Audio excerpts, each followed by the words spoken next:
ওকে, আসসালামু আলাইকুম।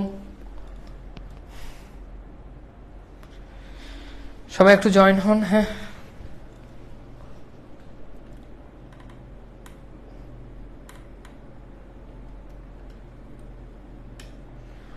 ওকে। সো আসসালামু আলাইকুম, সবাইকে স্বাগত আমাদের আজকের ক্লাসে। অ্যান্ড আজকে হচ্ছে আমরা বাক্য প্রকরণের ক্লাস করব। অ্যান্ড এই টপিকটা আমাদের পরীক্ষার জন্য গুরুত্বপূর্ণ। তো আমরা চেষ্টা করব যে আজকে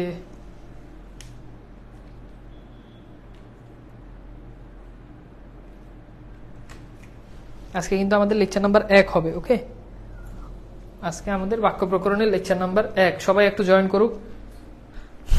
স্যার, এই গ্রুপে কি আমরা সারা জীবন থেকে যাব? আপনার ইচ্ছা, আপনার যদি মন চায় সারা জীবন থেকে যান। ওকে, তো আমি কিন্তু আসলে আপনাদেরকে বরাবরের মতোই আমি কিন্তু আপনাদের গ্রুপে কিন্তু রিমাইন্ডার দিয়ে দিই। হ্যাঁ, তো আমি এটাই চাই যাতে করে আপনারা প্রথম থেকে আসলে যেই পরিমাণ ক্লাসে অ্যাক্টিভ, যাতে এরকমই অ্যাক্টিভ থাকেন। আমি এই জিনিসটাই আপনাদের কাছে চাই। এই জন্য আমি কিন্তু সবসময় আপনাদের রুটিন দেওয়া সত্ত্বেও আমি কিন্তু আপনাদেরকে বারবার রিমাইন্ডার দিয়ে দিই। কেন রিমাইন্ডার দিয়ে দিই? যাতে করে আপনারা এমন যাতে না হয় যে আপনারা ক্লাস মিস করতেছেন, এরকম যাতে আসলে না হয়। বুঝছেন? ওকে, ঠিক আছে। ওকে, ফাইন। আপনারা কি আমার কথা শুনতে পাচ্ছেন এবং সবকিছু ক্লিয়ার আছে কিনা? হোপফুলি সব ঠিক আছে। তো তাহলে আমরা শুরু করি আমাদের আজকের ক্লাস, বাক্য প্রকরণ। বাক্য থেকে আপনার একদম বিসিএস, প্রাইমারি, শিক্ষক নিবন্ধন, ব্যাংক, এমন কিছু নাই, এমন কোনো পরীক্ষা নাই যেখানে বাক্য থেকে পরীক্ষাতে প্রশ্ন আসে না। তো এরকমই একটা গুরুত্বপূর্ণ ইয়ে নিয়ে ক্লাস শুরু করবো। তো ক্লাস শুরু করার আগে আপনাদেরকে আরেকবার আমি মনে করাই দিই। সেটা হচ্ছে যে এই যে দেখেন, গতকালকে থেকে কিন্তু আজকে স্টুডেন্ট কমতেছে এবং এটা অনলাইন কোর্সগুলোর একটা খুবই নর্মাল চিত্র। খুব যে কোনো টিচার কাছে যান, প্রথম কয়েকটা কোর্সে ভরপুর স্টুডেন্টরা ক্লাস করে, কিন্তু পরের ক্লাসগুলো আর করে না। এখন যারা লাইভ ক্লাস করে না তাদের ভিতরে হাতে গোনা 2% হচ্ছে রেকর্ডেড ক্লাস করে, 2% রেকর্ডেড ক্লাস করে। এবং অনলাইন কোর্সের 80% স্টুডেন্ট ক্লাস করে না। মানে প্রথম দিকে হয়তো 5-10টা ক্লাস হয়তো বা সর্বোচ্চ করে। এটা আমার কথা না, আমার কোর্স না, একদম টোটাল অল এভারেজ গড়ে 80% স্টুডেন্ট শুধু অনলাইনে কোর্স কিনে। এই জন্য আমি এটা সাজেস্ট করি না। অফলাইনে পড়াটা অনেক ইফেক্টিভ, কারণ অফলাইনে আপনি অনেক টাকা দিয়ে ভর্তি হন। অনলাইন মার্কেট হচ্ছে খুব কম টাকা দিয়ে ভর্তি হন। অফলাইনে আপনি 8,000-10,000 টাকা দিয়ে ভর্তি হলে তখন আপনার টাকার প্রতি একটা মায়া থাকে। অনলাইনে অল্প টাকা হওয়ার কারণে ছেলেপেলেদের টাকার প্রতি ওই মায়াটা থাকে না, ফলে তারা শিখতেও পারে না, ক্লাসও করে না। ঠিক আছে? ওকে ওকে, তো চলেন আমরা চলে যাচ্ছি আমাদের আজকের ক্লাসে। প্রথমত, বাক্য কি? যে সুবিন্যস্ত পদসমষ্টি দ্বারা বক্তা শ্রোতার কাছে মনের ভাব স্পষ্টভাবে প্রকাশ করতে পারে তাকে বাক্য বলে। ওকে, এই সংজ্ঞাটা আমরা ছোটবেলা থেকে পড়ে আসছি। এইবার আমরা যেটা পড়বো সেটা হচ্ছে একটা সার্থক বাক্যের গুণ। সার্থক বাক্যের গুণ। তো একটা সার্থক বাক্যের গুণ কয়টা? একটা সার্থক বাক্যের গুণ হচ্ছে 3টা। ওকে, নাম্বার 1 একটা হচ্ছে আকাঙ্ক্ষা। ওকে, নাম্বার 2 আসক্তি, এন্ড 3 নাম্বার হচ্ছে কি? যোগ্যতা। তাহলে একটা সার্থক বাক্যের গুণ 3টা। কি কি? আকাঙ্ক্ষা, আসক্তি, এরপর হচ্ছে যোগ্যতা। আকাঙ্ক্ষা কি? অর্থাৎ বক্তা যখন শ্রোতার কাছে তার মনোভাব প্রকাশ করার পরে শ্রোতা যদি আবার তার আংশিক শোনার পর শ্রোতা যদি শোনার আগ্রহ জন্ম নেয়, তাহলে এটাকে বলে এটা হচ্ছে আকাঙ্ক্ষা। তাহলে শ্রোতা যদি শোনার আগ্রহ জন্ম নেয় তাহলে সেটা হচ্ছে আকাঙ্ক্ষা। যেমন আমরা ব্যাপারটা একটু দেখি, যেমন খেয়াল করে দেখেন। ধরেন আমি বললাম যে আমি তোমাকে, এই যে বললাম যে আমি তোমাকে, এই আমি তোমাকে এইটুক পর্যন্ত বলে আমি আর কিছুই বললাম না যে আমি তোমাকে কি করব না করব, আমি তোমাকে ভালোবাসি ঘৃণা করি, এটা হচ্ছে আকাঙ্ক্ষা। আমি যদি বলি যে সূর্য পূর্ব দিকে, এইটুক পর্যন্ত বলে আমি আর কিছু বললাম না, সূর্য পূর্ব দিকে ডট। এখন সূর্য পূর্ব দিকে, দেখেন এই যে অংশটা আছে, সূর্য পূর্ব দিকে কি অস্ত যায়, উদিত হয়, তার মানে এটা হচ্ছে আকাঙ্ক্ষা। অর্থাৎ শ্রোতা যখন শোনার আগ্রহ জন্ম নেবে, এইটুক পর্যন্ত বললে যার কাছে বলবেন সে অবশ্যই শোনার আগ্রহ জন্ম নেবে। আর সে যখন শোনার আগ্রহ জন্ম নেয় তখন সেটা হচ্ছে কি? আকাঙ্ক্ষা। আর আসক্তি হচ্ছে বাক্যটা যদি এলোমেলো হয় তাহলে সেই বাক্যে আসক্তির গুণ হারিয়েছে। যেমন আমি যদি বলি যে ধরেন আমি বললাম যে পড়ি, হ্যাঁ আমি ওয়াক্ত নামাজ 5, এই বাক্যটা দেখেন, পড়ি আমি ওয়াক্ত নামাজ 5। এই বাক্যটাতে আপনি যদি খেয়াল করে দেখেন, দেখেন এই বাক্যটা কিন্তু মানে বাক্যটা কিন্তু এলোমেলো। বাক্যটা হবে আমি 5 ওয়াক্ত নামাজ পড়ি। সেখানে বাক্যটা যখন এলোমেলো হয়ে যায় তখন সেটা হচ্ছে আসক্তির গুণ হারিয়েছে। আর যোগ্যতা হচ্ছে এরকম জিনিস, বাক্যের সংশ্লিষ্ট বাক্যগুলোর পদগুলো যখন মেলবন্ধন ঠিক থাকে না, এমন একটা জিনিস বুঝাবে যেটা মানে বাস্তবে যেটা অসম্ভব, মানে বাস্তবে যেটা সম্ভব না। যেমন খেয়াল করে দেখেন, যেমন আমি যদি বলি যে হাতি আকাশে উড়ে, তাহলে হাতি আকাশে উড়ে এটা কি সঠিক? বলেন, হাতি কি কখনো আকাশে উঠতে পারে? এটা ভুল, এটা অসম্ভব। এরগুলো যেগুলো, যেমন আমি যদি বলি যে গরু মাংস খায়, গরু কি মাংস খায় না, তার মানে এটা হচ্ছে যোগ্যতার গুণ হারিয়েছে। তাহলে আকাঙ্ক্ষা, আসক্তি, যোগ্যতা, এই তিনটা কনসেপ্টটাকে বুঝতে পেরেছেন? আমাকে একটু বলেন তো।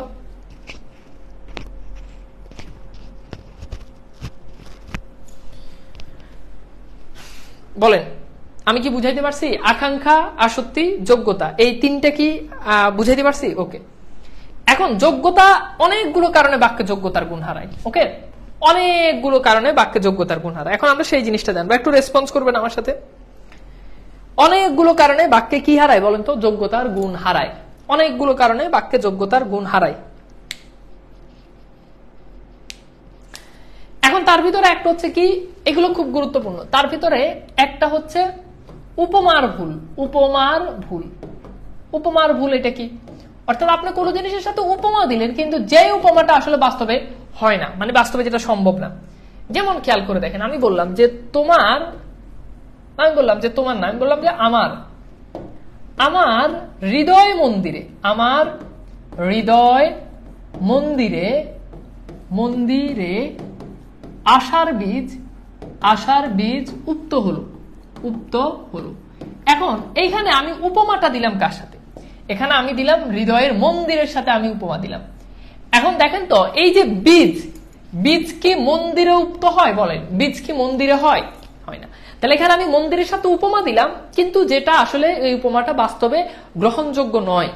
কারণ বীজ কখনোই মন্দিরে হয় না। বীজ হয় কোথায়? খেতে হয়, মাঠে হয়, তাই না? বীজ কি মন্দিরে হয়? হয় না। তাহলে নাম্বার 1 একটা হচ্ছে কি উপমার ভুল, এক নাম্বার কি উপমার ভুল। ওকে, 2 নাম্বার হচ্ছে বাহুল্য দোষ। বাহুল্য দোষ, বাহুল্য দোষ কি? অর্থাৎ বহুবচনের ডাবল ব্যবহার, দুইটা বহুবচন। যেমন দেখেন সব ছাত্র, এই যে এটা ঠিক আছে, সব ছাত্র। এখন সব ছাত্র এটা বহুবচন না, এখানে সব এটা তো বহুবচন। এখন এটার সাথে আমি যদি আবার রা যুক্ত করি তাহলে এটা ভুল। এখন ছাত্ররা এটা কিন্তু বহুবচন, দেখেন শুধু ছাত্ররা এটা বহুবচন, এটা বহুবচন না। আবার দেখেন সব ছাত্র, এটাও কিন্তু বহুবচন। এই যে যখন ডাবল বচন, যেমন সব আর রা, এই দুটোই বহুবচন প্রকাশ করে, এই জন্য এটা হচ্ছে বাহুল্য দোষ। ওকে, এরকম আরো হতে পারে, যেমন আমি বললাম যে সকল আলেমগণ, তাহলে সকল আলেম এটা এটা এটা কি? এই সকল আলেমগণ, এই যে এটা হচ্ছে কি বাহুল্য দোষ। বুঝছেন? তাহলে নাম্বার 1 একটা হচ্ছে উপমার ভুল, আর একটা হচ্ছে বাহুল্য দোষ। আমাকে বলেন তো উপমার ভুল আর বাহুল্য দোষ কি ক্লিয়ার? আমি কি বুঝাইতে পারছি? আকাঙ্ক্ষাটা আবার বলেন স্যার। আকাঙ্ক্ষা হচ্ছে বাক্য যখন শ্রোতার কাছে অর্ধেক কথা বলে, অর্ধেক, যেমন আমি তোমাকে, তাহলে শ্রোতা পরবর্তী বাক্যটা শোনার আগ্রহ জন্ম নেবে যে আমি তোমাকে কি করি। এটা হচ্ছে কি বলেন? এটা হচ্ছে আমাদের আকাঙ্ক্ষা। ওকে, তাহলে উপমার ভুল আর বাহুল্য দোষ আমি বুঝাইতে পারছি। ওকে, ফাইন। আচ্ছা, এরপর আসেন 3 নাম্বার। 3 নাম্বার হচ্ছে দুর্বোধ্যতা। দুর্বোধ্যতা, দুর্বোধ্যতা খুব সহজ। বাক্যে কঠিন শব্দ, এমন শব্দ যেটা, যেই শব্দটার মানে যেই শব্দ শ্রোতা যেটার মিনিং বুঝে না। যেমন খেয়াল করে দেখেন, যেমন আমি বললাম যে তুমি, হ্যাঁ তুমি ছলনা করেছো। দেখেন তুমি ছলনা করেছো। এখন তুমি ছলনা করেছো, এটার মিনিং তো আমরা সবাই জানি। তুমি ছলনা করেছো মানে কি? তুমি আমার সাথে প্রতারণা করেছো। এখন ধরেন আমি বললাম যে তুমি, তুমি প্রপঞ্চ করেছো। এখন বলেন প্রপঞ্চ মানে কি? প্রপঞ্চ করেছো। এখন এই প্রপঞ্চ এটার অর্থ কি আমরা জানি? বলেন, তুমি প্রপঞ্চ করেছো, এটার কোনো মিনিং আমরা জানি? জানি না। এই প্রপঞ্চ মানে কিন্তু ছলনা। তাহলে এই শব্দটা এটা একটা দুর্বোধ্য শব্দ। দুর্বোধ্য মানে কি? মানে যেই শব্দটা অর্থ সাধারণত মানুষজন জানে না, দুর্বোধ্য শব্দ। বুঝছেন? যেটা খুব সচরাচর যে শব্দ আমরা ব্যবহার করি না, কঠিন শব্দ, এটাকে বলে, এটা হচ্ছে কি বলেন? দুর্বোধ্যতা।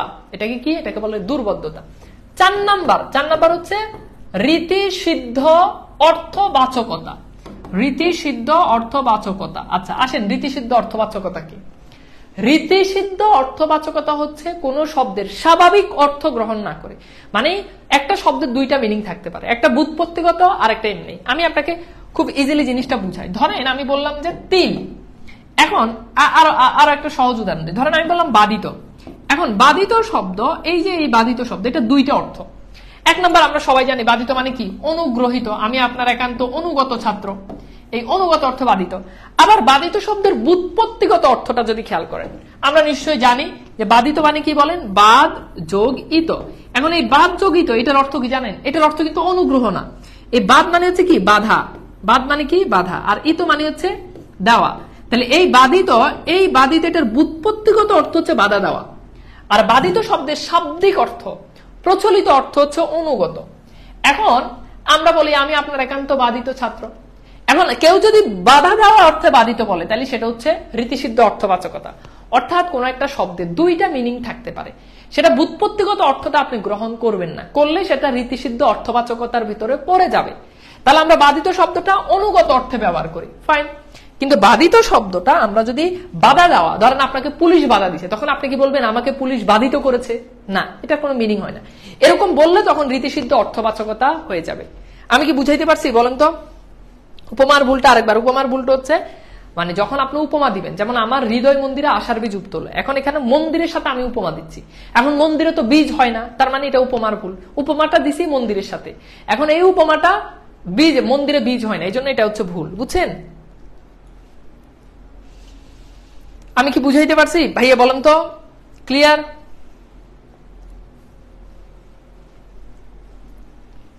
আমি কি বুঝাইতে পারছি? ক্লিয়ার কিনা বলেন? তাহলে দুর্বোধ্যতা কি? দুর্বোধ্য শব্দ, অপ্রচলিত শব্দ।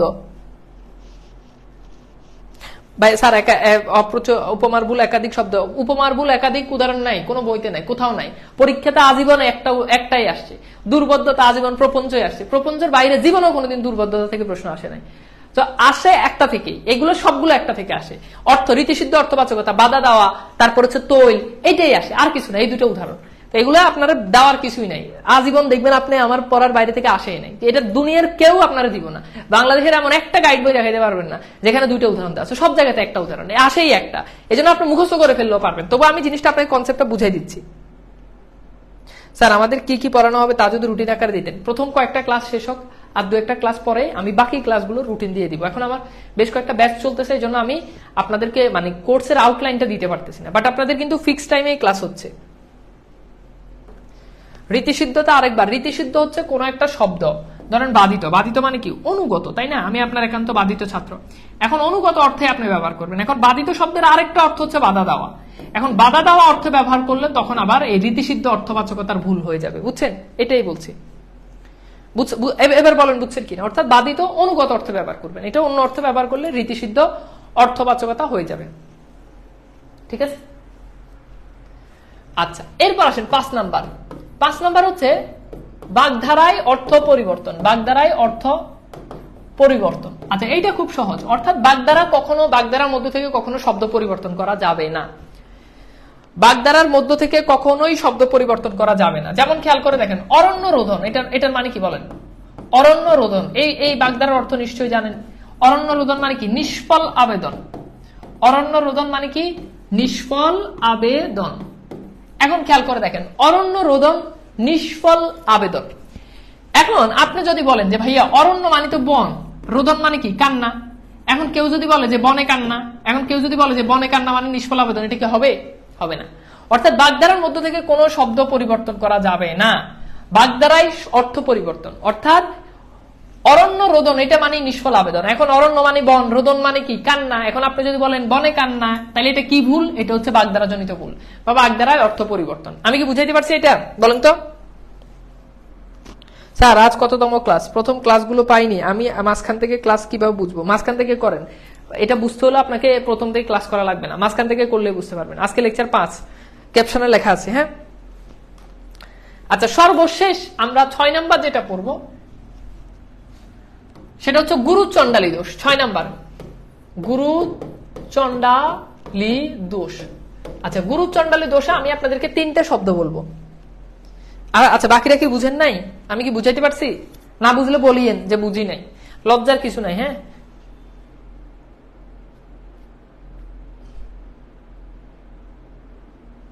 না বুঝলে বললেন যে বুঝি নাই। আচ্ছা, এখন আসেন গুরু চণ্ডালী দোষ। সেখানে আমি আপনাদেরকে 3টে শব্দ মুখস্থ করতে বলবো। 3টা শব্দ: শবদাহ, মরা পোড়া, মরা পোড়া, আর একটা হচ্ছে গরুর গাড়ি।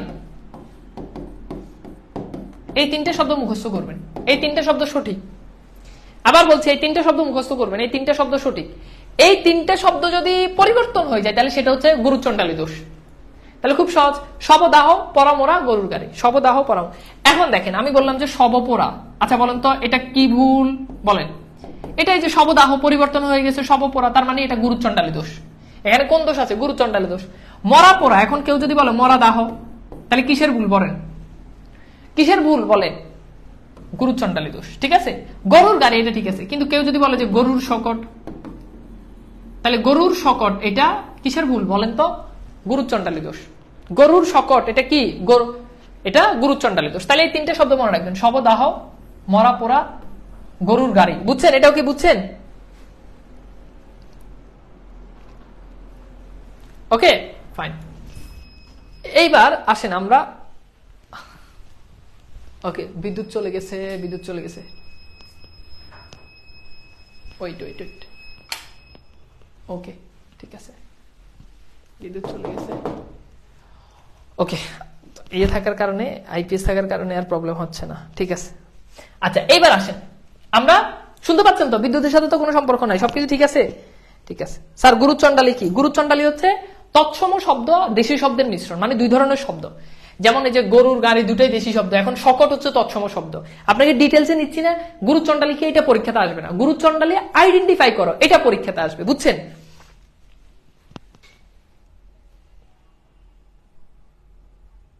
বুঝছেন? গুরুচণ্ডালী দোষ মূলত বুঝায় দুই ধরনের শব্দ একসাথে হলে, শবদাহ দুটাই তৎসম শব্দ। এখন শবপোড়া এখানে তৎসম শব্দের সাথে অন্য শব্দের মিশ্রণ, এটাই। আচ্ছা ফাইন, এইবার আসেন আমরা একটু এইখানে একটু যাই। হ্যাঁ, আমি আপনাদেরকে এই জায়গাতে একটু নিয়ে যাই।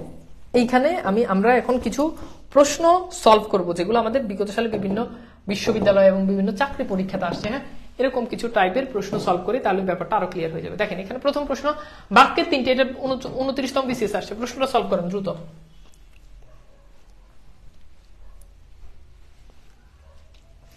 গুরুচণ্ডালী দোষের মূল বিষয়টা কি? উদাহরণ বুঝছি মানে ভাই, গুরুচণ্ডালী দোষের এটা তো কতবার বললাম যে তৎসম শব্দের সাথে অন্য শব্দের মিশ্রণ হলো, সেটা হচ্ছে গুরুচণ্ডালী দোষ।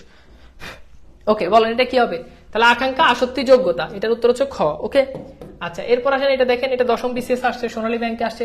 গুরুচণ্ডালী দোষ মুক্ত শব্দ কোনটা? এই যে দেখেন যা পড়ছেন, এবার এখান থেকে আপনি বের করেন যে গুরুচণ্ডালী দোষ মুক্ত শব্দ। ভাই গুরুচণ্ডালী মানে কি? গুরুচণ্ডালী বলতে এটা সংজ্ঞা কি? এটা আপনার পরীক্ষাতে আসবে, বেশি বাকনামি করেন।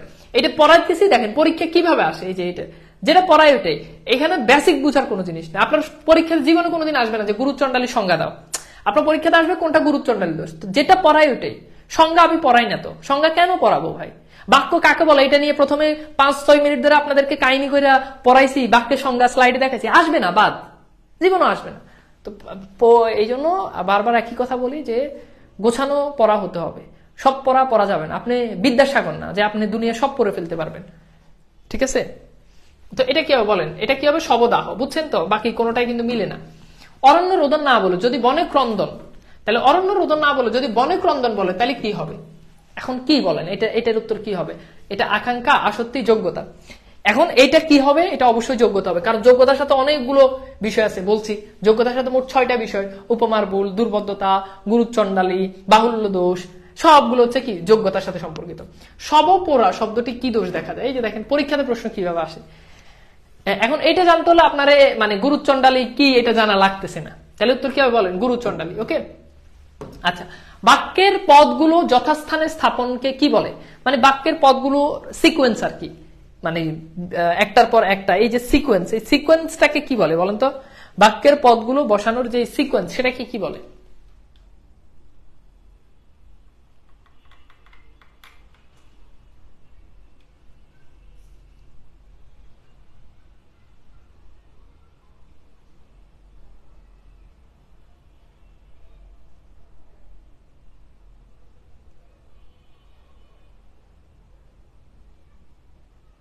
বুঝছেন এটা কি?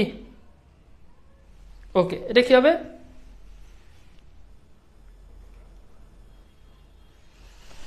তাহলে এইটা অনেকেই বলতেছে ভেরি গুড, এটা কি? আসক্তি। হ্যাঁ ওকে, এরপর আসেন এখানে দেখেন, আগেই সন্ধ্যা আজ সময় নেমেছে। এখন এটা কি হবে বলেন?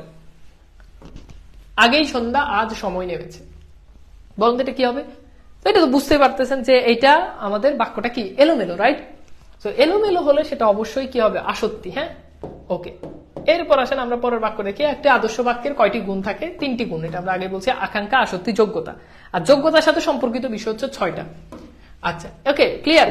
এবার দেখেন আমরা যা পড়ছি সেটা নিয়ে ক্লিয়ার, বুঝতে পারছেন? এতটুকু পর্যন্ত ক্লিয়ার? এবার বুঝছেন? এইবার আসেন আমি আপনাদেরকে গঠনগতভাবে বাক্য 3 ধরনের, আজকে এখান থেকে খুব ভালো করে পড়বেন। এই জায়গাটা আজকের ক্লাসের সবচেয়ে ইম্পর্টেন্ট। আজকের ক্লাসের সবচেয়ে ইম্পর্টেন্ট জায়গা হচ্ছে এটা, যে গঠনগতভাবে বাক্য 3 ধরনের। কি কি? নাম্বার 1 একটা হচ্ছে সরল বাক্য, নাম্বার 2 জটিল বাক্য, ঠিক আছে, নাম্বার 3 যৌগিক বাক্য। তো এই যে জটিল বাক্য আছে, এই জটিল বাক্যের আরেকটা নাম হচ্ছে মিশ্র বাক্য। কথা কি বুঝছেন? তো এই 3 ধরনের বাক্য নিয়ে আমরা আজকে আলোচনা করব। এই 3 ধরনের বাক্য নিয়ে আমরা আলোচনা করব, ওকে? তাহলে একটা হচ্ছে সরল বাক্য, আর একটা হচ্ছে জটিল বা মিশ্র বাক্য, আর একটা হচ্ছে যৌগিক বাক্য। হ্যাঁ, ক্লিয়ার? আচ্ছা, ফাইন। এবার আসেন আমরা প্রথমত সরল বাক্য নিয়ে আলোচনা করব। হ্যাঁ, সরল বাক্য। তো সরল বাক্য কি? সরল বাক্য বুঝতে হলে আগে আপনাকে সমাপিকা ক্রিয়া, অসমাপিকা ক্রিয়া, এই দুটো কনসেপ্ট ভালো করে বুঝতে হবে। এখন সমাপিকা ক্রিয়া কি? সমাপিকা ক্রিয়া মানে হচ্ছে যে ক্রিয়াটা দ্বারা মনের ভাব শেষ হয়। সমাপিকা ক্রিয়া মানে সমাপ্ত হয়, যেটা দ্বারা মনের ভাব সমাপ্ত হয়, সেটা হচ্ছে সমাপিকা ক্রিয়া। যেমন দেখেন, আমি যদি বলি আমি থাকি, হ্যাঁ, সে খাচ্ছে, তারপর হচ্ছে কি আমি পড়ছি, এগুলো দ্বারা মনের ভাব শেষ হয়। খাচ্ছি, পড়ছি, যাচ্ছি। কিন্তু কিছু ক্রিয়া আছে যেগুলো দ্বারা মনের ভাব শেষ হয় না। যেমন দেখেন, থাকলে। আচ্ছা বলেন তো, এটা দিয়ে আপনি একটা বাক্য বানান, আমি থাকলে, এটা দ্বারা কি মনের ভাব শেষ হয়? না। আমি থাকি, এটা দ্বারা মনের ভাব শেষ হয়। আমি থাকি, তুমি কি থাকো? আমি থাকি। কিন্তু থাকলে এটা দ্বারা মনের ভাব শেষ হয় না। বলতে এটা দ্বারা মনের ভাব শেষ হয় না। করলে এটা দ্বারা মনের ভাব শেষ হয় না। খেয়ে এটা দ্বারা মনের ভাব শেষ হয় না। আমি ভাত খেয়ে কি হব? বোঝা যাচ্ছে না। আমি বাড়ি যেতে, এটা দ্বারা মনের ভাব শেষ হয় না। তাহলে এগুলো হচ্ছে অসমাপিকা ক্রিয়া। অসমাপিকা ক্রিয়া। তাহলে এইবার আমাকে বলেন তো, সমাপিকা ক্রিয়া আর অসমাপিকা ক্রিয়া এই কনসেপ্টটা বুঝছেন কিনা বলেন? সমাপিকা ক্রিয়া আর অসমাপিকা ক্রিয়া এই কনসেপ্টটা বুঝছেন কিনা বলেন তো ভাইয়া? সমাপিকা, অসমাপিকা এই কনসেপ্ট ক্লিয়ার? ওকে, না বুঝেন নাই? ওকে। এখন মনে রাখবেন, এই যে আমাদের যে সরল বাক্য, এই সরল বাক্যে সব সময় মনে রাখবেন একটা সমাপিকা ক্রিয়া থাকবে। একটা সমাপিকা ক্রিয়া, একটা সমাপিকা ক্রিয়া থাকলেই সেটা হচ্ছে সরল বাক্য। সহজ কথা, জাস্ট একটা সমাপিকা ক্রিয়া থাকবে, সেটাই সরল বাক্য। কোনো কথা নাই এখানে আর। যেমন দেখেন, আমি যদি বলি যে পাখিরা, দেখেন যদি বলি যে পাখিরা নীল আকাশে উড়ে। পাখিরা নীল আকাশে উড়ে। দেখেন এখানে বলেন তো সমাপিকা ক্রিয়া কয়টা? একটা। এবং সেই সমাপিকা ক্রিয়াটা কি বলেন তো? সেই সমাপিকা ক্রিয়াটা হচ্ছে যে উড়ে। এটা কিন্তু সমাপিকা ক্রিয়া, তাই না? কিন্তু উড়লে এটা অসমাপিকা ক্রিয়া, যে পাখিরা উড়লে। তো দেখেন বাক্যটা কিন্তু পরিপূর্ণভাবে মনের ভাব প্রকাশ করতেছে, একটা সমাপিকা ক্রিয়া, তার মানে এটা সরল বাক্য। এরপর দেখেন আমি বললাম যে তিনি ছিলেন একজন আদর্শ মানুষ। আদর্শ মানুষ। এখন এই বাক্যে বলেন তো সমাপিকা ক্রিয়া কোনটা? দেখেন পারেন কিনা? এই বাক্যে সমাপিকা ক্রিয়া কোনটা?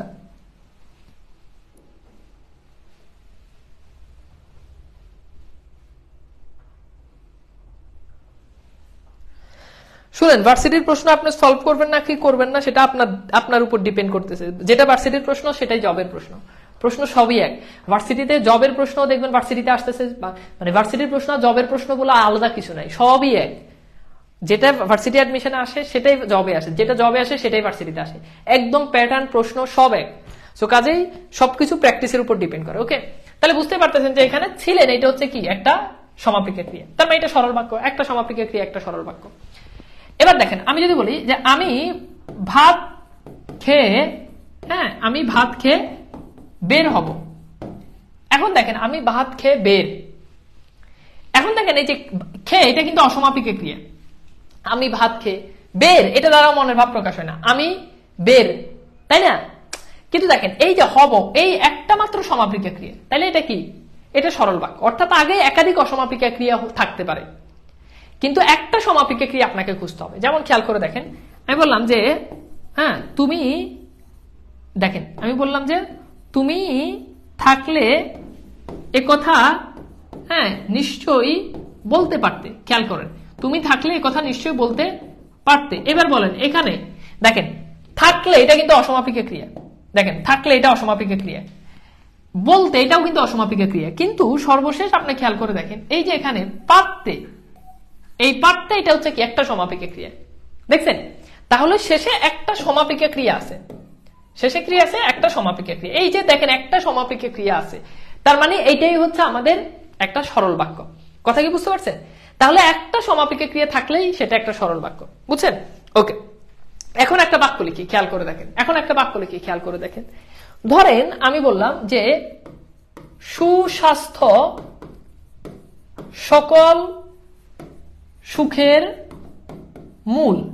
এখন এই বাক্যে কিন্তু কোনো ক্রিয়া নাই, তাই না? দেখেন এই বাক্যে কিন্তু কোনো ক্রিয়া নাই। তো মনে রাখবেন সরল বাক্যে এরকম প্রায়শই, সরল বাক্যে এরকম প্রায়শই সমাপিকা ক্রিয়া উজ্জ থাকে। সেক্ষেত্রে আপনি দেখবেন যে বাক্যটা আসলে মনের ভাব প্রকাশ করে কিনা। এই বাক্যটা কি অসম্পূর্ণ বলেন তো? না। সুস্বাস্থ্য সকল সুখের মূল, এই বাক্যটা কি অসম্পূর্ণ? না, সম্পূর্ণ। সম্পূর্ণ বাক্য মানেই সমাপিকা ক্রিয়া আছে, সম্পূর্ণ বাক্য মানেই সমাপিকা ক্রিয়া আছে। যেমন সুস্বাস্থ্য হয় সকল সুখের মূল, এই যে এখানে একটা হয় ক্রিয়া উজ্জ আছে, আর হয় তো নিশ্চয়ই সমাপিকা ক্রিয়া, সে হয় আমি হই, এগুলো সমাপিকা ক্রিয়া, তাই না? তাহলে এরকম যখন দেখবেন বাক্যটা পরিপূর্ণভাবে মনের ভাব প্রকাশ করে, তার মানে সেটা অবশ্যই সরল বাক্য এবং সেখানে একটা সমাপিকা ক্রিয়া উজ্জ আছে। সেখানে কি আছে? সেখানে একটা সমাপিকা ক্রিয়া উজ্জ আছে, সেখানে একটা সমাপিকা ক্রিয়া উজ্জ আছে। আমি কি বুঝাইতে পারছি? ওকে, তাহলে হোপফুলি আমরা বুঝতে পেরেছি। হ্যাঁ, শেষে কি সমাপিকা ক্রিয়া থাকবে সবসময়? হ্যাঁ, মোটামুটি সমাপিকা ক্রিয়া সবসময় শেষে থাকে। ওকে, আচ্ছা, তাহলে সমাপিকা ক্রিয়ার আমাদের যে কনসেপ্ট সেটা আমরা বুঝতে পারছি। এবার দেখেন সাধারণত সমাপিকা ক্রিয়াতে একটা কর্তা থাকে, একটা মাত্র সমাপিকা ক্রিয়া থাকে। তার মানে বুঝতে পারতেছেন একটি মাত্র কর্তা ও একটি মাত্র সমাপিকা ক্রিয়া দিয়ে গঠিত বাক্যকে কি বলে বলেন তো?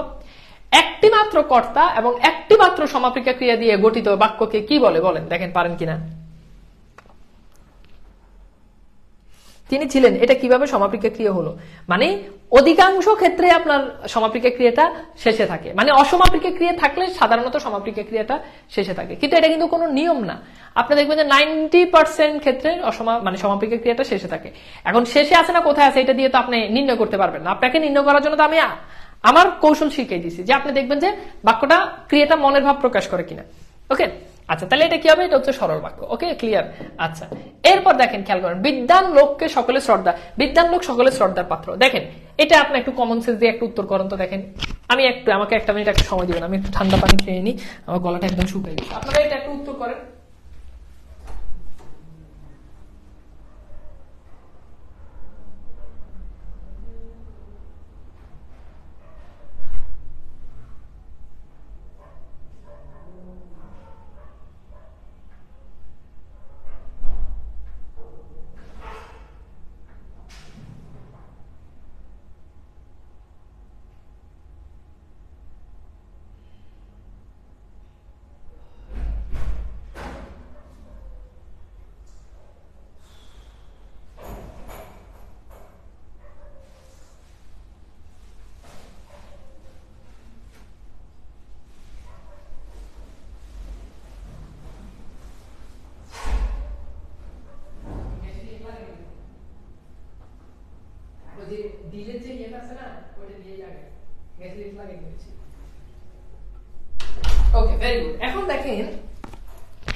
এখন দেখেন এখানে কিন্তু কোনো ক্রিয়া নাই, কিন্তু দেখেন বাক্যটা সুন্দর সমাপ্ত, মানে মনের ভাব সমাপ্ত।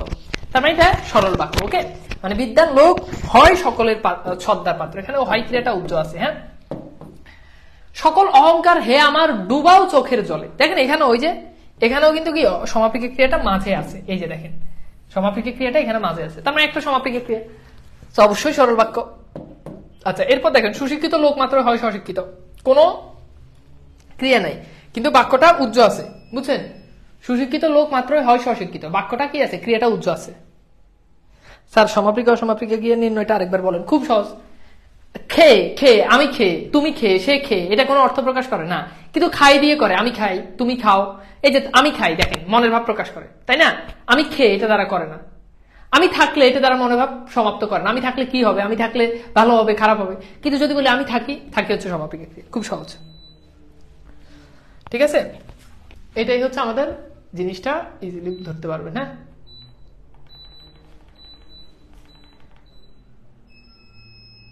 আবার চলে গেল নাকি?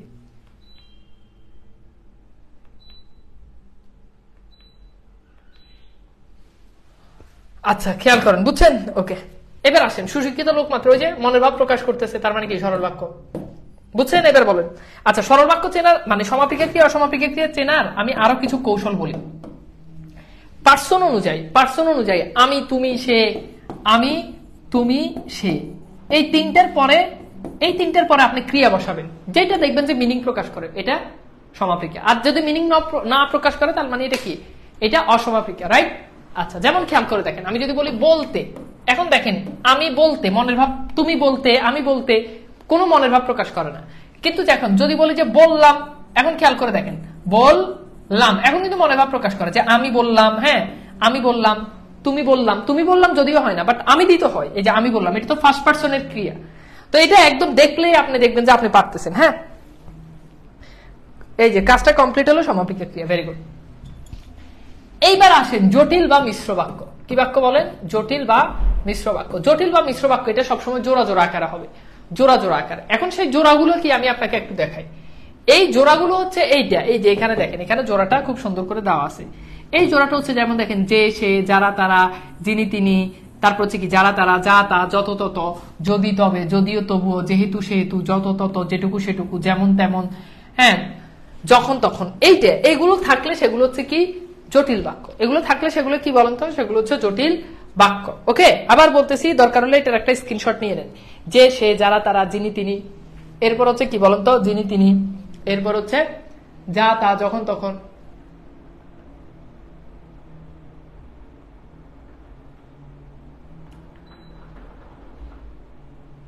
বুঝছেন? ওকে,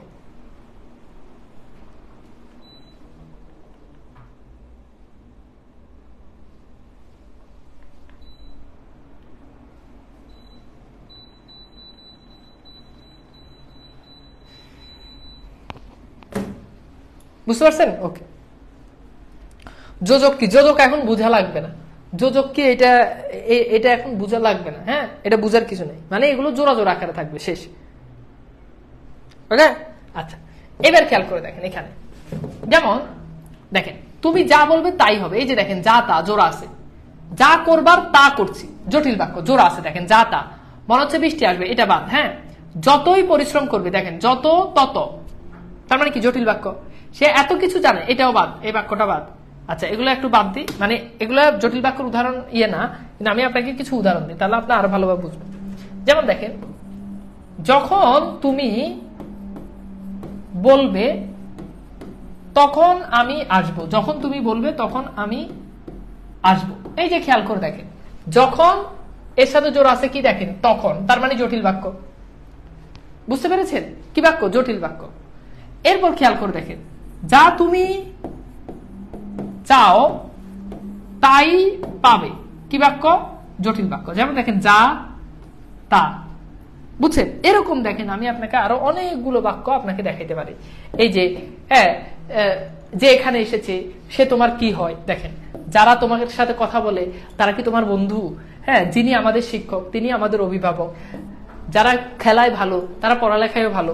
যেমন, যা তুমি চাও তাই তুমি দিবে, যতই করিবে দান ততই যাবে বেড়ে, যদি তুমি বলো তবে আমি বের হব, যদিও তুমি বলনি তবু আমি চলে আসেছি। হ্যাঁ, যেহেতু তুমি বলেছো সেহেতু আমি এসেছি, যতই করিবে, এটা তো বললাম। যেটুকু তুমি পাবে সেটুকু তোমাকে বুঝিয়ে দেওয়া হবে, যেমন কর্ম তেমন ফল। কোন বাক্য? জটিল বাক্য। যখন তুমি চাইবে তখন তুমি হাতে পেয়ে যাবে। কোন বাক্য? জটিল বাক্য। বুঝছেন? খুব সহজ।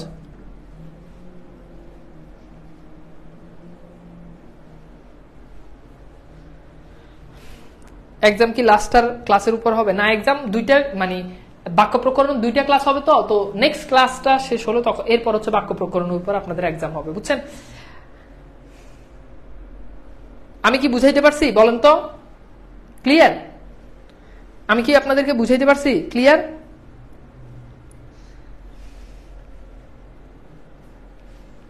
বাকি রেখে বুঝেন নাই? ওকে, ভেরি গুড। এই জাস্ট এইগুলো মনে রাখবেন। হ্যাঁ,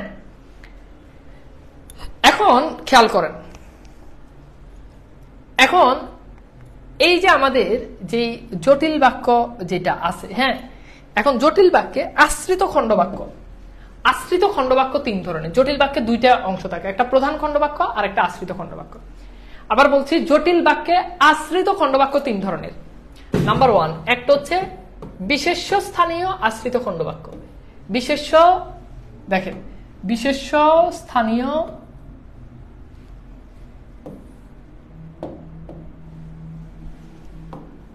একটা হচ্ছে কি বিশেষ্য স্থানীয় আশ্রিত খণ্ডবাক্য। বিশেষ্য স্থানীয় আশ্রিত খণ্ডবাক্য।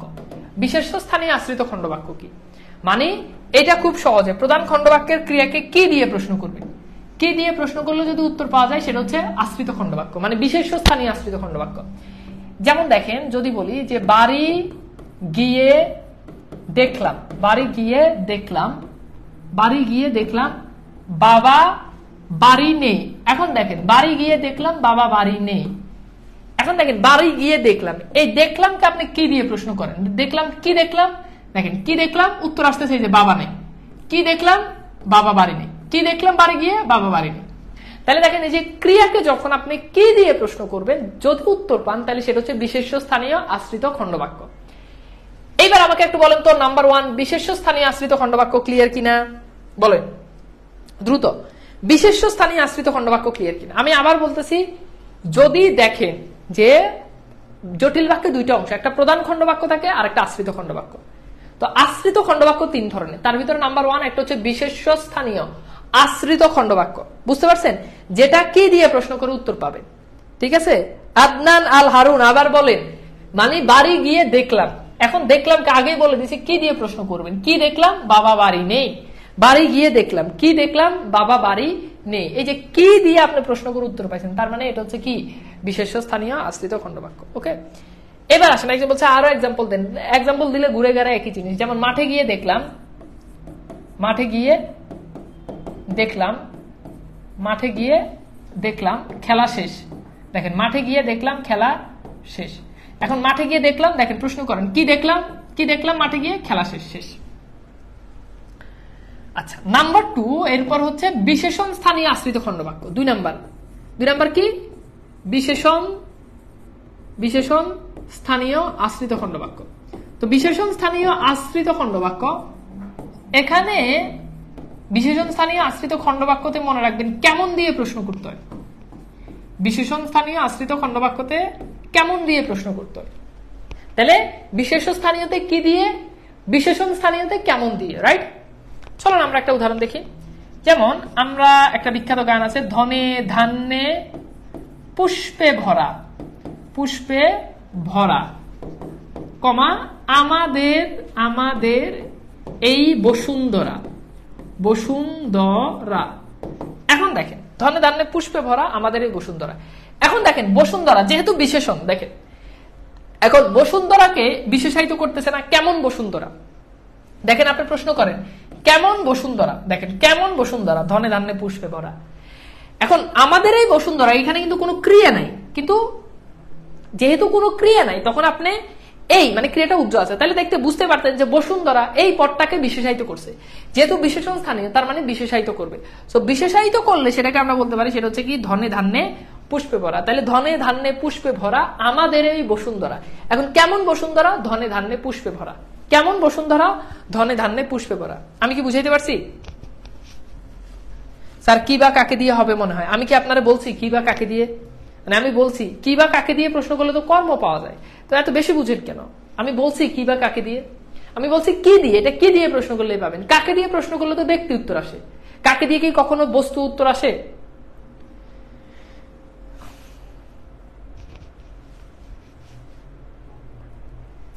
প্রধান কোন বাক্য সেটা কিভাবে বুঝবো? সেটা বোঝা লাগবে না, যে কোনো একটা ক্রিয়াকে প্রশ্ন করবেন। যেমন দেখেন, বাড়ি গিয়ে দেখলাম, এখন আগে দেখলাম এই যে ক্রিয়া, দেখলাম কেউ কেউ প্রশ্ন করলেন, উত্তর পেলেন। ধনে ধানে পুষ্পে ভরা, এখন ভরা ক্রিয়াকে প্রশ্ন করে কিন্তু উত্তর পাবেন না। কেমন ভরা, এটা কিন্তু হয় না। কেমন ভরা, হ্যাঁ। আর তাছাড়া ভরা কিন্তু ক্রিয়াও না। আমাদের এই বসুন্ধরা, কেমন বসুন্ধরা, উত্তর হচ্ছে বিশেষণ স্থানীয় আশ্রিত খণ্ডবাক্য। এবার বুঝছেন, আমাকে একটু বলেন। মানে আমার কাছে মনে হয় যে আপনারা যদি মাথার উপর দিয়ে যায় তাহলে কিন্তু আমি এগুলো পড়ানোর দরকার নাই। মানে আমি যদি এগুলো যদি না পড়াই আপনি চিন্তাই করতে পারবেন না যে ভাই কোনো একটা জিনিস স্কিপ করছে। ওকে, বাট আমি ডিটেলস করাচ্ছি। এখন আমি যদি স্কিপ করি, আমি যদি খালি শর্টকাট দিয়ে দিয়ে শেষ করে দিই, তখন আপনার কাছে হয়তো মনে হতে পারে যে হ্যাঁ এত সহজ, কিন্তু আসলে আমি চাই যে ডিপ পড়েন। মানে আপনি পারেন না এটা আপনি বুঝেন, অনেক জিনিস আপনার শেখার বাকি আছে এটা বুঝেন। বুঝতে পারছেন? আপনাকে কিন্তু কোনো স্লাইড লাইট বইটাই দেখে ভংসং করে পড়াই দিচ্ছে না। সব প্রত্যেকটা জিনিস নিজে লিখে লিখে লিখে লিখে, এই যে দেখেন প্রত্যেকটা জিনিস আপনাকে নিজে আমি লিখে লিখে লিখে লিখে বুঝিয়ে দিতেছি। তো ভংসং করে পড়াই দিলে কিন্তু সময় কম লাগবে, বাট আমি চাচ্ছি যে ভালো করে বুঝেন। হ্যাঁ, দেখেন এই যে একজন বলছে যে এই সবাই অনুপস্থিত সে বড় আবাগা, তাহলে যে এই সবাই অনুপস্থিত তার সম্পর্কে তাকে মডিফাই করতেছে। সে কেমন, দেখেন সে কেমন, দেখেন যে সবাই অনুপস্থিত কেমন, সে কেমন, সে অবাগা। বুঝছেন? আচ্ছা, এরপর বাকি আছে একটা 3 নাম্বার, সেটা হচ্ছে ক্রিয়া বিশেষণ স্থানীয় আশ্রিত খণ্ডবাক্য। ক্রিয়া বিশেষণ স্থানীয় আশ্রিত খণ্ডবাক্য, ঠিক আছে? এটা খুব সহজ। দেখেন এইটা হচ্ছে কি, আগেরটা বিশেষ স্থানীয় কি, বিশেষণ স্থানীয় কেমন, আর ক্রিয়া বিশেষণ স্থানীয় এটা হচ্ছে কেন। দেখেন এটা হচ্ছে কি কেন। যেমন দেখেন, যতই করিবে দান ততই যাবে বেড়ে। এখন দেখেন যতই করিবে দান ততই যাবে বেড়ে। এখন বাড়বে কেন, দেখেন এই বেড়ে যাবে কেন, কেন বাড়বে, দান করলে বাড়বে। বুঝছেন? দেখেন এখানে কেন মানে কারণ বুঝায়, কেন বুঝায়। হ্যাঁ,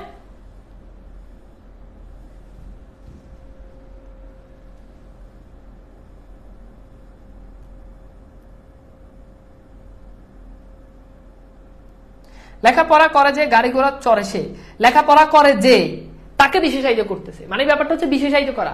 লেখাপড়া করে যে তার সম্পর্কে অতিরিক্ত তথ্য দিচ্ছে। ধনে ধান্যে পুষ্পে ভরা আমাদের এই বসুন্ধরা, বসুন্ধরা সম্পর্কে অতিরিক্ত তথ্য দিচ্ছে। বুঝছেন? যে সবাই অনুপস্থিত তার সম্পর্কে অতিরিক্ত তথ্য দিচ্ছে। গাড়ি ঘোড়া চড়ে যে, গাড়ি ঘোড়া পড়াশোনা করে যে তার সম্পর্কে অতিরিক্ত তথ্য দিচ্ছে। বুঝছেন? মানে এটা হচ্ছে আরেকটা একটা পদকে বিশেষায়িত করে, একটা পদ সম্পর্কে অতিরিক্ত ইনফরমেশন দেয়। আমি কি বুঝাইতে পারছি? তাহলে দেখেন যতই করিবে দান ততই যাবে বেড়ে। কেন বাড়বে, কেন বাড়বে, দান করলে বাড়বে। বুঝছেন ভাই? একটা বাক্য কি কেন, কাকে, কেমন না, একটা বাক্যকে সাধারণত আপনি 3টে দিয়ে প্রশ্ন করবেন না, যে কোনো একটা দিয়ে প্রশ্ন করবেন। তুমি আসবে বলে আমি অপেক্ষা করছি। কেন অপেক্ষা করছি, দেখেন তুমি আসবে বলে, এই যে ভালো কথা বলছেন, তুমি আসবে বলে আমি অপেক্ষা করছি। এখন এই আসবে কে, কেন, মানে আমি অপেক্ষা করছি। এখন দেখেন তুমি আসবে বলে আমি অপেক্ষা করছি, এখন কেন করছি, কেন অপেক্ষা করছি, তুমি আসবে বলে। Just practice. 3 ধরনের বাক্য। Okay fine. এবার চলেন আমরা একটু দেখি যে আমাদের কি টাইপের প্রশ্ন আসছে। হ্যাঁ, আরেকটা জিনিস, আরেকটা ইনফরমেশন আপনাদেরকে একটু দিই, সেটা হচ্ছে 2টা সরল বাক্যের মাঝে বলে থাকলে সেটা জটিল বাক্য। 2টা সরল বাক্যের মাঝে বলে থাকলে সেটা জটিল বাক্য। এটা বাজারে প্রচলিত অনেক গাইড বইতে এগুলোকে সরল বাক্য বলে। যেমন দেখেন, মা ছিল না বলে কেউ তার চুল বেঁধে দেয়নি। মা ছিল না বলে কেউ তার চুল বেঁধে দেয়নি। এখন দেখেন মা ছিল না, এটা কিন্তু একটা সরল বাক্য। মাঝখানে দেখেন বলে, আবার দেখেন কেউ তার চুল বেঁধে দেয়নি, তা এটা আরেকটা সরল বাক্য। তাইলে 2টা সরল বাক্য, এটা সরল হবে। তাহলে 2টা সরল বাক্যের মাঝে বলে থাকলে, 2টা সরল বাক্যের মাঝে বলে থাকলে সেটা হচ্ছে জটিল বাক্য। 2টা সরল বাক্যের মাঝে বলে থাকলে সেটা হচ্ছে কি বাক্য বলেন তো? সেটা জটিল বাক্য। সরি, হ্যাঁ জটিল বাক্য। ঠিক আছে, বুঝছেন? আবার বলছি, মা ছিল না, এটা একটা সরল বাক্য। বলে, এটা একটা অনুসর্গ। কেউ তার চুল বেঁধে দেয়নি। এবার আসেন দেখেন এই প্রশ্নটা একটু সলভ করেন। দেখেন এটা কোন বাক্য, এটা 33তম বিসিএস আসছে। প্রশ্নটা সলভ করেন।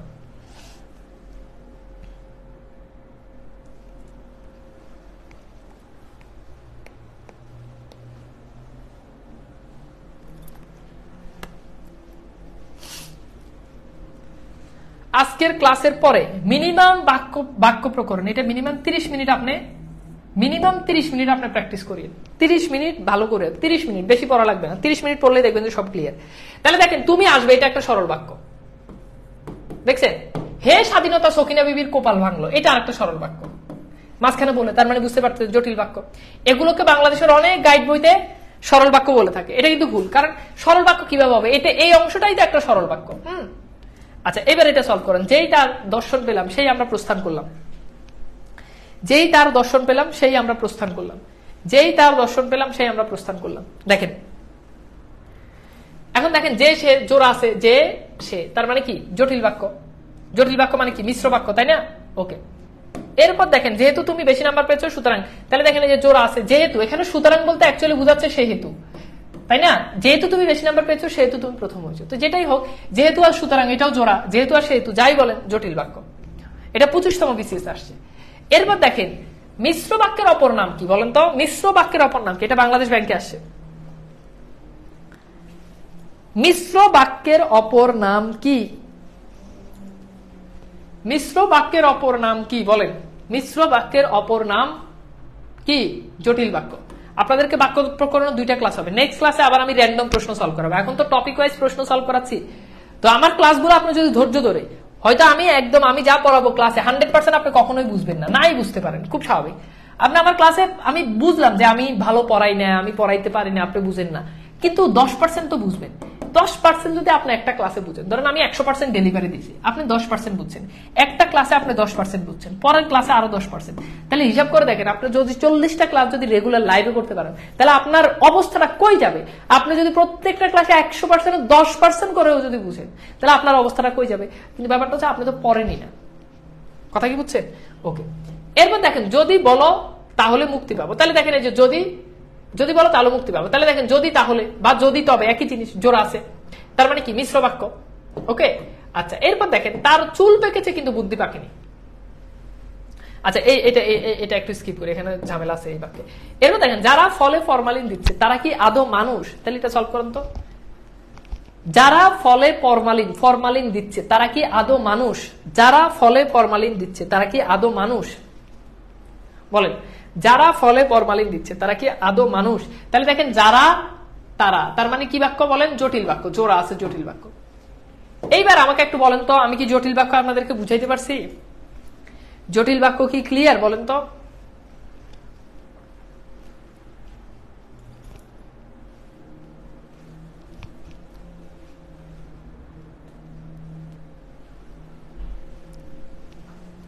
জটিল বাক্য কি ক্লিয়ার? ওকে, এইবার আসেন আমরা একটু দেখি যৌগিক বাক্য। যৌগিক বাক্য একদম সহজ।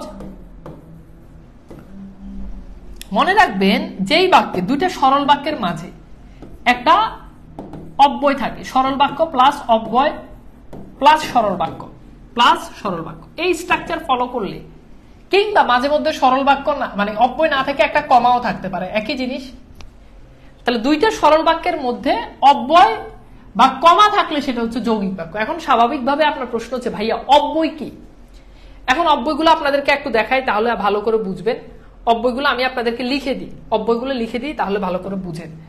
অব্যয় হচ্ছে যেগুলো দুইটা বাক্যকে, দুইটা শব্দাংশকে, দুইটা বাক্যাংশকেই করে, কানেক্ট করে। যেমন খেয়াল করে দেখেন তবে, যেমন খেয়াল করে দেখেন অথচ, হ্যাঁ, যেমন কিন্তু, তারপর হচ্ছে কি, তারপর হচ্ছে আমি যদি বলি যে ও, এরপর হচ্ছে কি এবং, এরপর হচ্ছে তাই, এরপর হচ্ছে কি সুতরাং, তাহলে সুতরাং এগুলো হচ্ছে কি অব্যয়, বুঝছেন? তারপর কি, তারপর হচ্ছে আমাদের কিন্তু হতে পারে, তারপর হচ্ছে না হয় হতে পারে, হ্যাঁ, তারপর হচ্ছে তাহলে হতে পারে, বুঝছেন? এগুলো হচ্ছে অব্যয়। এগুলো তো আমরা সবাই জানি। কানেক্টর পড়েন না ইংরেজিতে? কানেক্টর বা আপনি কনজাংশন পড়েন না? বুঝছেন? জটিল আর মিশ্র বাক্য দুটোই কি এক? একদম এক, কোনো পার্থক্য নেই। অপশনে দুইটা সাধারণত থাকে না, যদি থাকে তাহলে সেক্ষেত্রে জটিল বাক্য দাগাই দিবেন। হ্যাঁ, এই যে একজন বলছে তথাপি, কি বলেন? তথাপি। ওকে, পিডিএফটা আমি আজকেই দিয়ে দিব, সমস্যা নাই, পিডিএফ দিয়ে দিব।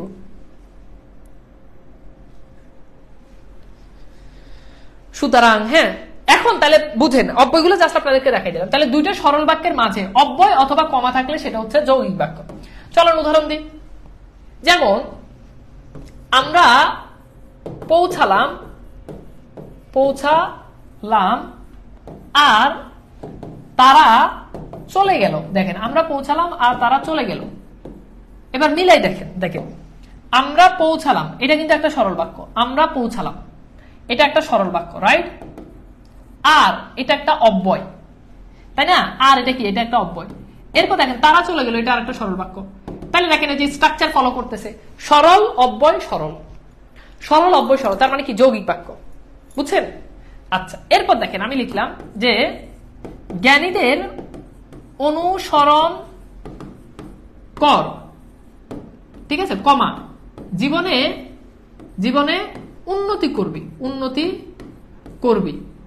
ওকে, এবার খেয়াল করে দেখেন জ্ঞানীদের অনুসরণ কর, এটা একটা সরল বাক্য। মাঝখানে দেখেন কমা, এরপর দেখেন জীবন উন্নতি করবে, এটা আরেকটা সরল বাক্য। তাহলে বুঝতেই পারতেছেন এটা যৌগিক বাক্য। এটা কি বাক্য? যৌগিক বাক্য। এটা কি বাক্য? যৌগিক বাক্য। খেয়াল করে দেখেন, এরপর খেয়াল করেন আমি লিখলাম যে ধনীরা প্রায় কৃপণ হয়, হ্যাঁ, ধনীরা প্রায় কৃপণ হয় এবং তাদের ধন থাকে, ধন থাকে। তাহলে দেখেন ধনীরা প্রায় কৃপণ হয়, এটা একটা সরল বাক্য। এখানে কিন্তু ক্রিয়াটা উজ্জ্ব আছে, ধনীরা প্রায় কৃপণ হয়। কিন্তু আপনি যদি হয় যদি নাও বলেন তাও কিন্তু সরল বাক্য, মানে হয় ক্রিয়াটা উজ্জ্ব আছে, ধনীরা প্রায় কৃপণ একটা সরল বাক্য, এবং একটা যোজক তাদের ধন থাকে, এটা আরেকটা সরল বাক্য। তাহলে দেখেন এই যে স্ট্রাকচারটা যখন ফলো করো তখন একদম খুব সহজ, খুব ইজিলি আপনি যৌগিক বাক্য আইডেন্টিফাই করতে পারবেন। আমি কি আপনাদেরকে যৌগিক বাক্যের থিমটা বুঝাইতে পারছি? বলেন তো ভাইয়া।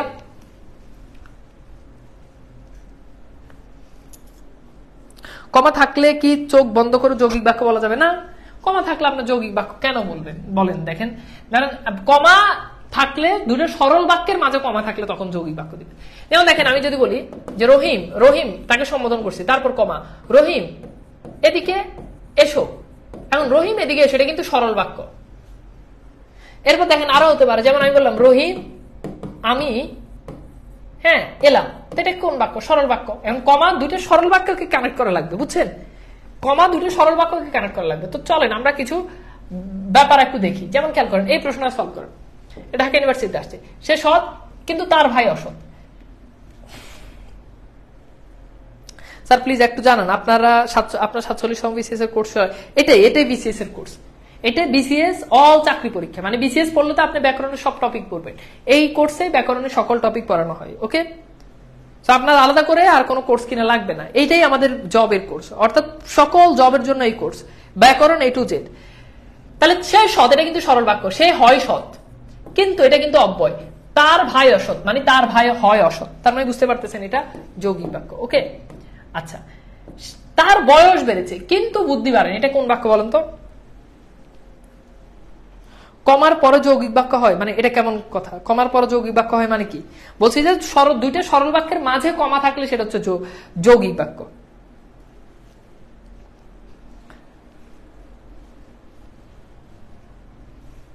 তাহলে দেখেন তার বয়স বেড়েছে, এটা সরল বাক্য, কিন্তু এটা অব্যয়, তা বুদ্ধি বাড়েনি, এটা আরেকটা সরল বাক্য। হ্যাঁ, তার মানে কি হবে বলেন? যৌগিক বাক্য। আচ্ছা, বুঝছেন? Okay fine.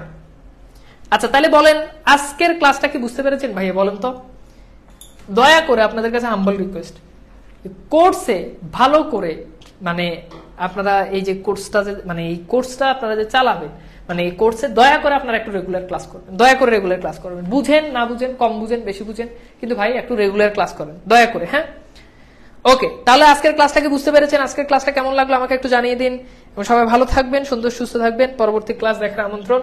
আল্লাহ হাফেজ।